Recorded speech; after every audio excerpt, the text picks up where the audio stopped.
quand la tristesse arrive, je sais tu es là, toujours près de moi.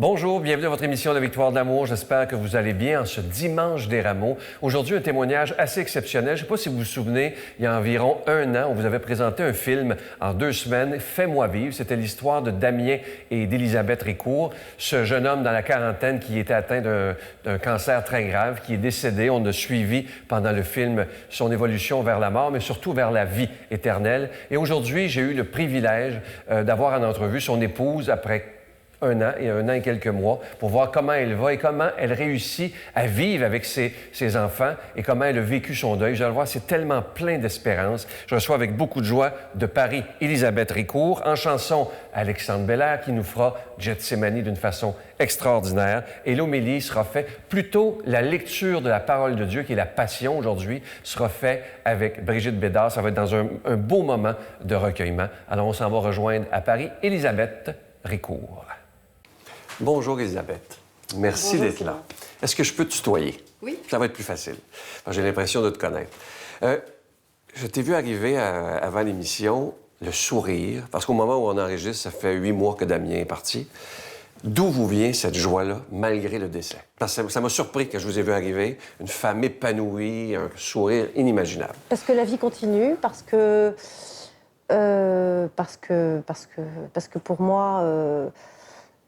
Damien n'est plus là, il y a des moments où c'est difficile, il y a des moments où c'est même dur, mais il y a une joie profonde de savoir que la vie continue, que le bon Dieu est là et qu'on avance. Voilà. La mort, c'est la vie, je ne sais pas, c'est... la certitude que je suis entre de bonnes mains et que de toutes les manières, la vie n'est pas un long fleuve tranquille, donc on avance. Juste pour peut-être que des gens qui n'ont pas vu le film à la maison présentement, est-ce que tu pourrais nous faire un résumé de la vie de Damien, de votre vie, et ce qui l'a amené malheureusement à partir si jeune? 41 ans qu'il avait, 43? 44. 44, voilà. Mon mari, Damien, était comédien. Je l'ai rencontré il y a 14 ans. Nous sommes... Donc lui, à ce moment-là, avait 31 ans et moi, j'en avais 24. Et lui s'était dit, à 31 ans, ça y est, la roue tourne, il faut absolument que je me case. J'ai été célibataire trop longtemps, si je veux fonder une famille, c'est maintenant. Moi, j'étais plus planant. Et donc, nous nous sommes rencontrés à Paris, devant la gare Montparnasse, parce que j'étais engagée à ce moment-là dans une association qui s'occupait d'aller à la rencontre des sans-domicile dans les gares. Et je donnais des cours de théâtre avec cette association pour les personnes sans domicile. Et Damien est arrivé aussi. On s'est retrouvés devant Gare Montparnasse avec nos petits thermos de café distribués. Et puis Damien, lui, en fait, repérait les petites Parisiennes mignonnes qui s'occupaient des personnes à la rue. Et il m'a repérée. Et je me suis fait avoir comme une débutante. Et voilà. Et donc, nous nous sommes mariés 2 ans après. Nous avons eu 4 enfants. Et c'est alors que nous attendions notre 4e enfant, donc en juillet 2014, que Damien a appris qu'il était atteint d'un mélanome de la choroïde, donc de l'œil.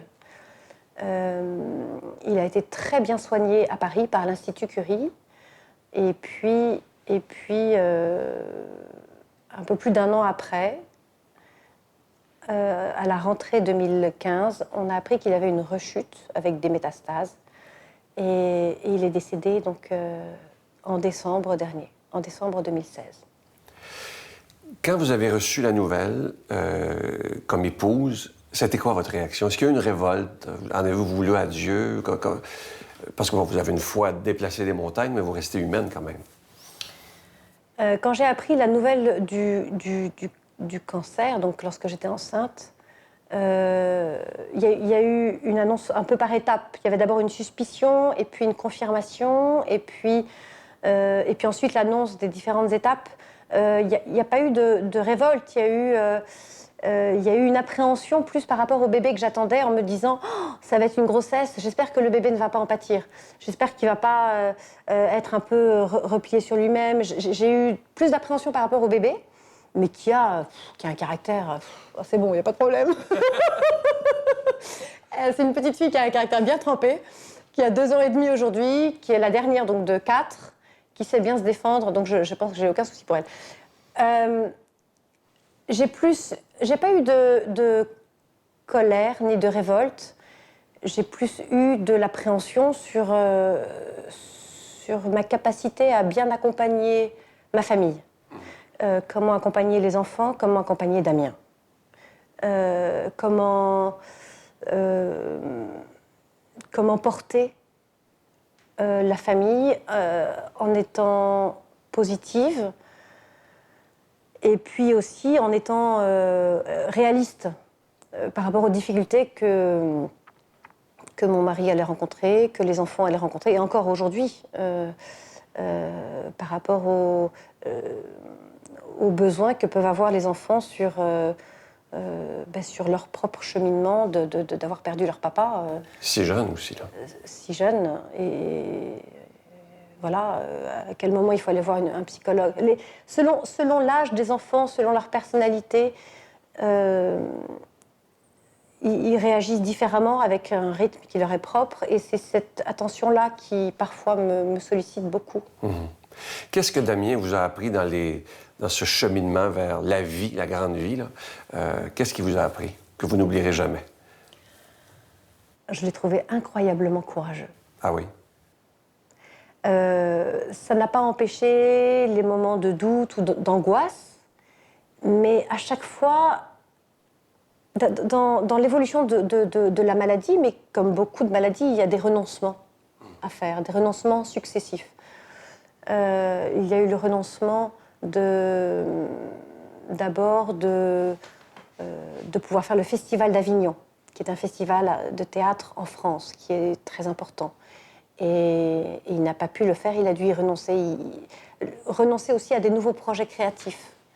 C'est un homme dont un des moteurs principaux était son travail. En plus, il mettait en scène ses propres spectacles avec beaucoup d'énergie, beaucoup de créativité et de la folie même. Il était barge, mon mari. Et le renoncement ensuite, qui étaient des renoncements plus forts encore. Et en fait, plus le temps s'accélère vers la fin, plus les renoncements sont nombreux. Le renoncement de jouer, tout simplement, ou bien... et ensuite, le renoncement par rapport au fait de marcher, le renoncement, et dans les dernières semaines, le renoncement même de pouvoir lire. Et là... De pouvoir lire, il n'avait plus il était trop fatigué. Et dans tous ces renoncements-là, il n'y avait pas de plainte. Ah non? Il ne s'est pas plaint. Il disait parfois à certaines personnes très très proches, tu sais, c'est dur. Mais il ne me le disait pas à moi. Il ne voulait pas me faire porter ça. Et sa grande joie a été de passer ces dernières semaines à la maison. Ah oui. En hospitalisation à domicile. Et ça, cette confiance, cet abandon, qui ne s'est pas fait sans combat, et cet amour de la vie, parce qu'il est décédé fin décembre, nous avons fêté Noël ensemble.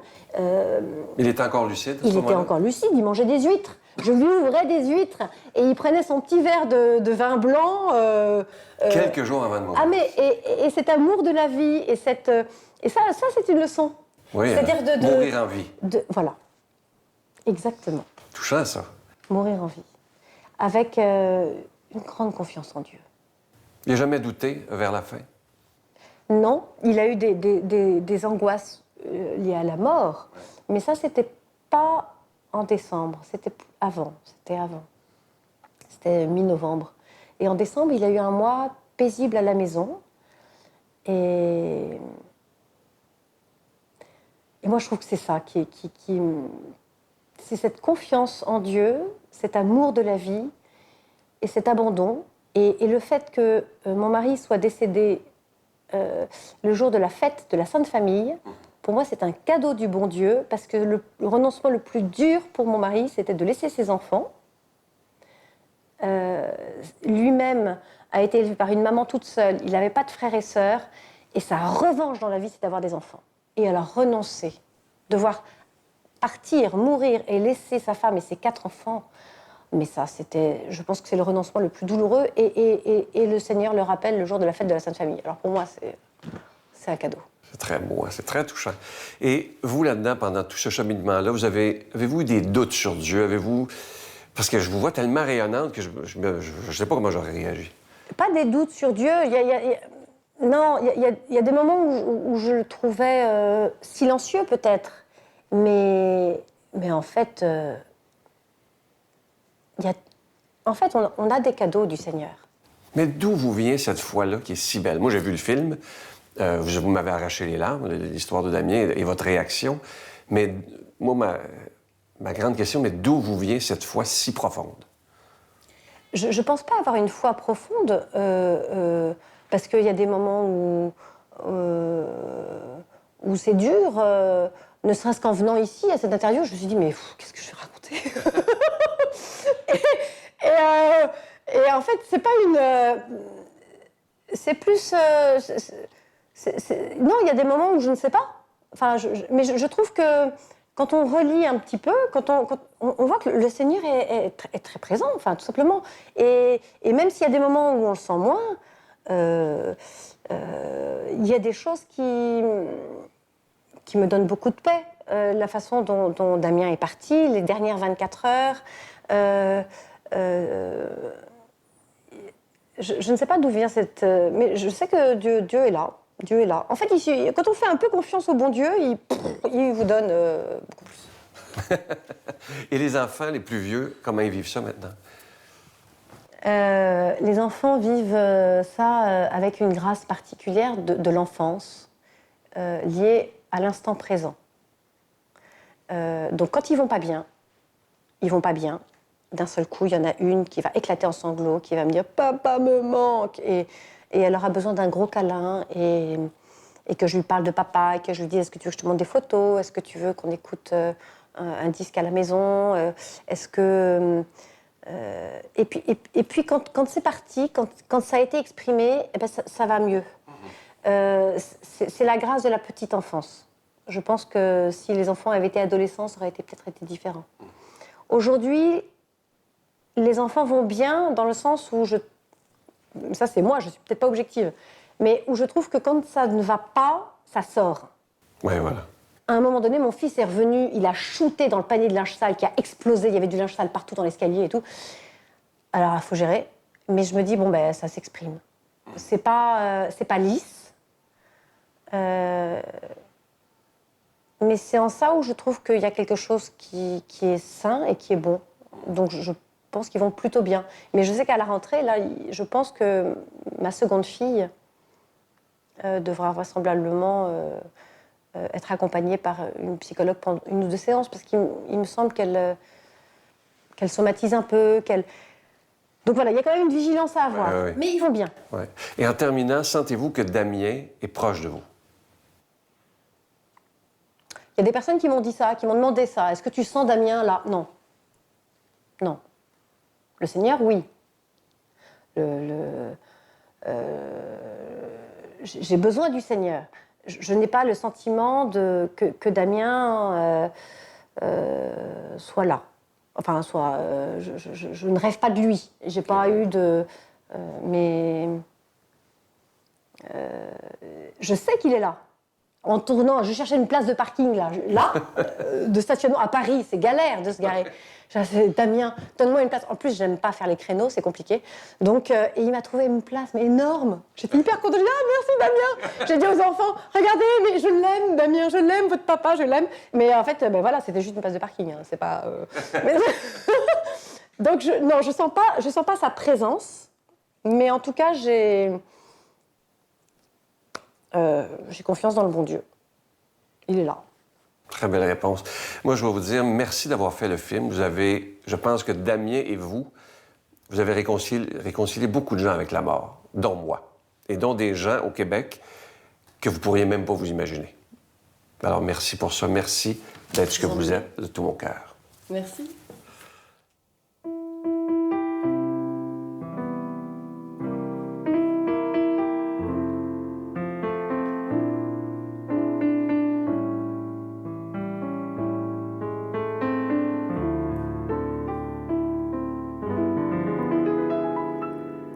Vous n'aurez pas compris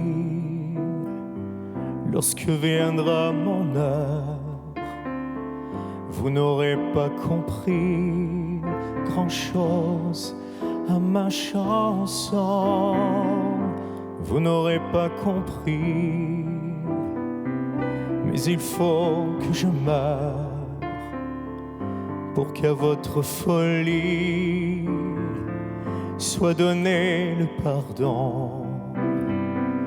Vous n'aurez pas compris, vous fermerez vos portes, vous fermerez vos cœurs au soleil de l'amour, et vous vous en irez, lamentable cohorte, vers d'autres horizons qui s'éloigne toujours.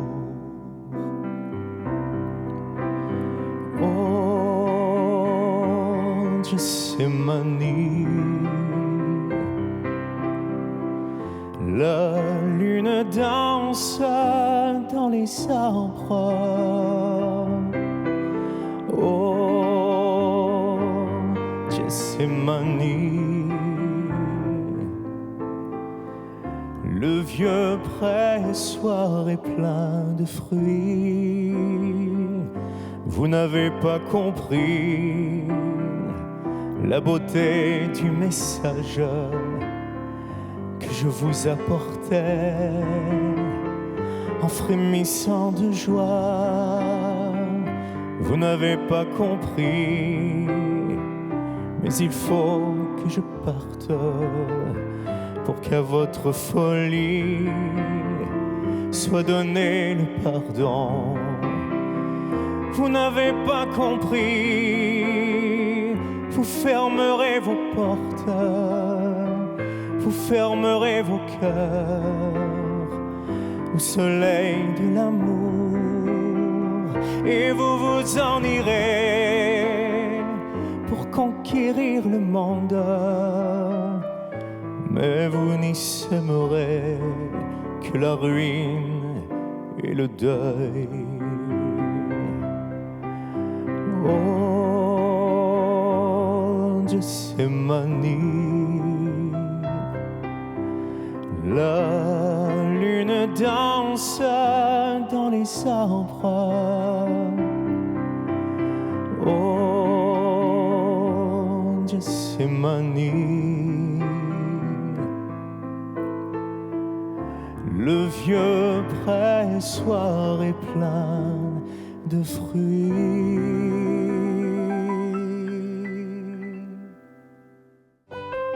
Notre Père qui es aux cieux, que ton nom soit sanctifié, que ton règne vienne, que ta volonté soit faite sur la terre comme au ciel. Donne-nous aujourd'hui notre pain de ce jour. Pardonne-nous nos offenses comme nous pardonnons à ceux qui nous ont offensés. Ne nous laisse pas entrer en tentation, mais délivre-nous du mal, car c'est à toi qu'appartient le règne, la puissance et la gloire pour les siècles des siècles. Amen. La Victoire de l'amour vous invite à son pèlerinage annuel en République tchèque et en Pologne, du Petit Jésus de Prague à la ville natale de Saint-Jean-Paul II, en compagnie de Brigitte Bédard, l'abbé Donald Thompson et la participation occasionnelle de Sylvain Charon. Nous visiterons entre autres les villes de Prague, Cracovie, Auschwitz et plusieurs autres. Nous visiterons aussi la maison natale de Saint-Jean-Paul II, du 11 au 22 juin 2018. Informations, réservations, voyage intermission, 514-288-6077 ou 1-800-465-3255.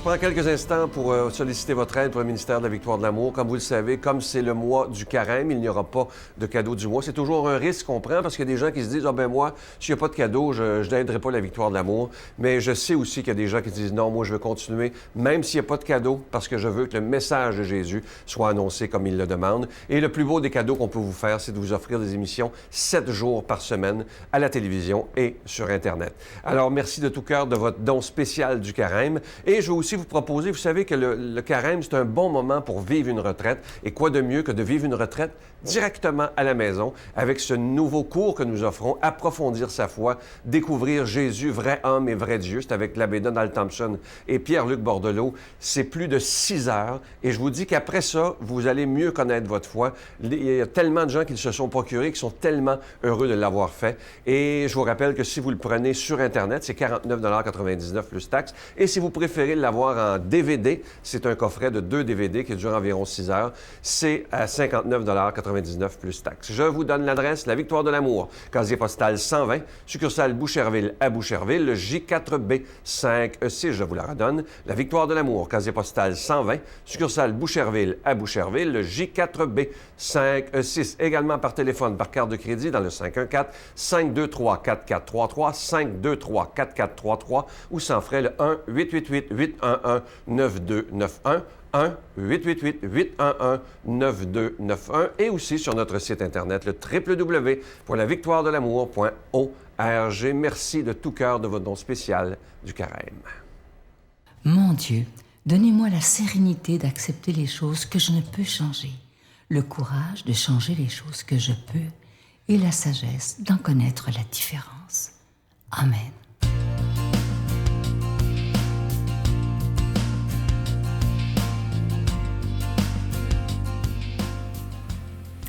Bonjour à tous, à toutes. Aujourd'hui, c'est le dimanche des Rameaux, l'entrée dans la gloire, dans Jérusalem du Seigneur, mais c'est aussi la proclamation de l'Évangile, de la passion du Seigneur. Ça, c'est une lecture tellement difficile, mais je vous invite vraiment à la méditer avec moi. Ça fait tellement un lien avec le beau témoignage qu'on a entendu d'Élisabeth sur son mari et aussi un beau lien avec la belle chanson de Gethsémani. Tout ça dans un même cœur, avec le Seigneur. Dès le matin, les grands prêtres convoquèrent les anciens et les scribes et tout le conseil suprême. Puis, après avoir ligoté Jésus, ils l'emmenèrent et le livrèrent à Pilate. Celui-ci l'interrogea.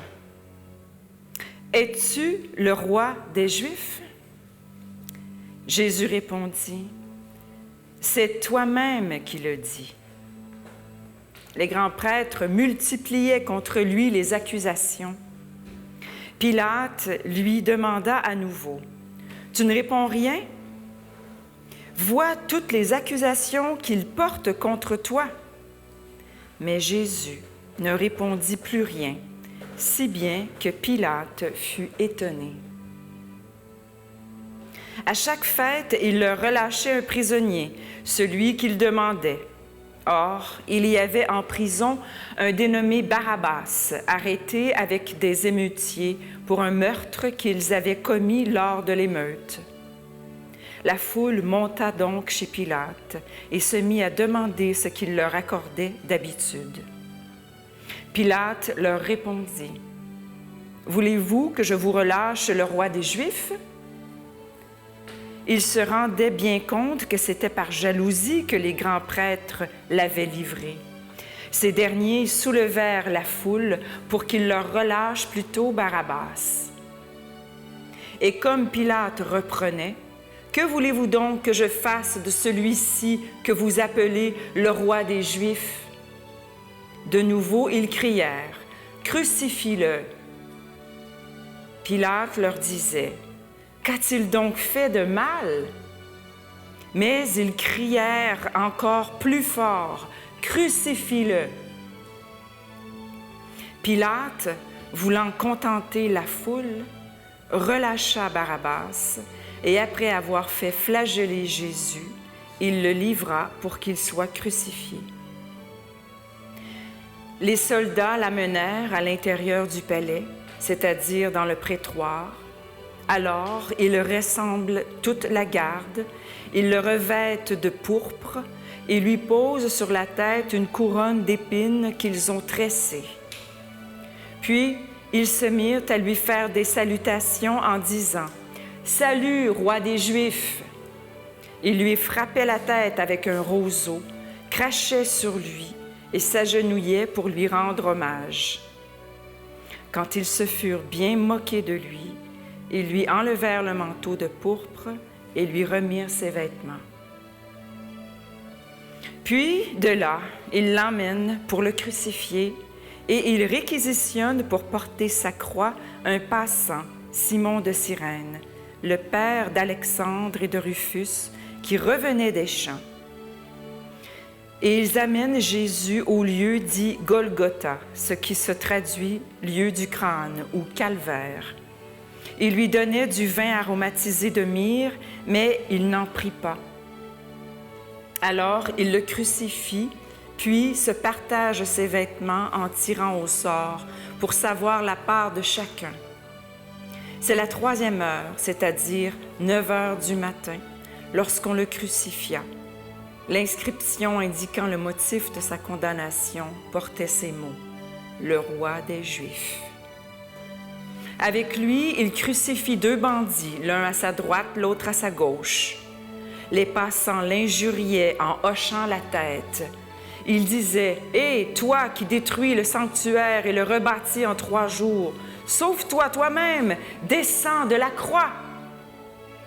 De même, les grands prêtres se moquaient de lui avec les scribes en disant entre eux « Il en a sauvé d'autres, et il ne peut pas se sauver lui-même. » Qu'il descende maintenant de la croix, le Christ, le roi d'Israël, alors nous verrons et nous croirons.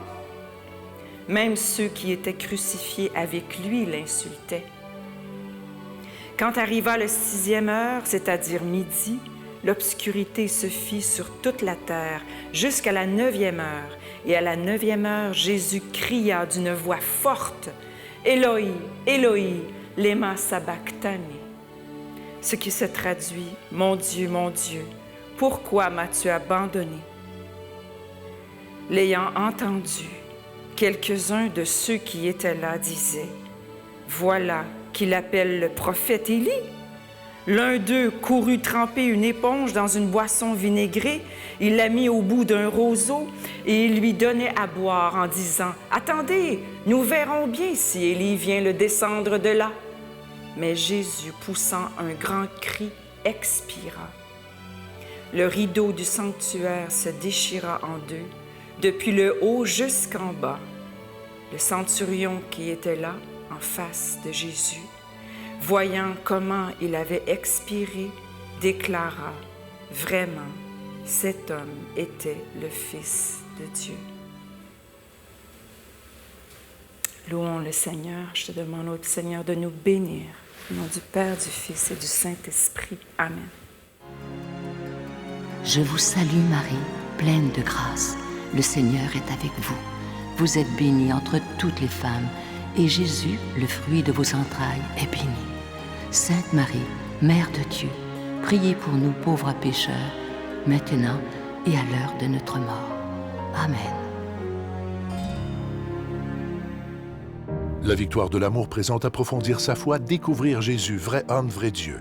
Un parcours biblique d'une durée de plus de 6 heures sur l'homme de Nazareth qui a transformé le monde à tout jamais. Avec l'abbé Donald Thompson et Pierre-Luc Bordelot, partez à la découverte de Jésus le Christ. À partir de 49,99, obtenez-le en ligne sur notre site internet à lavictoiredelamour.org ou en format DVD. Composez le 514-523-4433 ou 1-888-811-92-91. J'espère que cette émission vous a plu. Je vais prendre le temps de vous souhaiter une très belle semaine sainte et c'est le bon moment pour prier plus et s'intérioriser un peu plus. Alors, je vous souhaite une belle semaine sainte. Bye bye.